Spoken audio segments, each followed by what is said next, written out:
শ্রী চৈতন্য ভাগবত থেকে নিত্যানন্দ প্রভুর বন্দনা ও মাহাত্ম্য প্রকাশ করছি। ইষ্টদেব বন্দ মোর নিত্যানন্দ রায়, চৈতন্যের কীর্তি স্ফুরে যাহার কৃপায়। সহস্র বদন বন্দ প্রভু বলরাম, যাহার সহস্র মুখে কৃষ্ণ যশোধাম। মহারত্ন থুই যেন মহাপ্রিয় স্থানে, যশরত্ন ভাণ্ডার শ্রী অনন্ত বদনে। অতএব আগে বলরামের স্তবন, করিলে সে মুখে স্ফুরে চৈতন্য কীর্তন। অর্থাৎ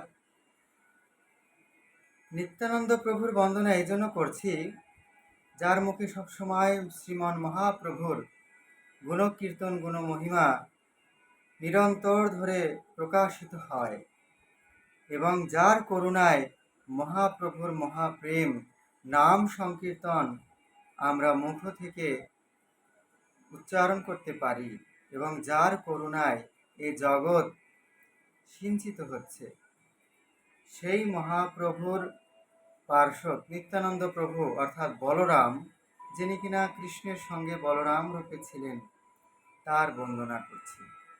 জয় শ্রী নিত্যানন্দ প্রভু, জয় গৌর হরি।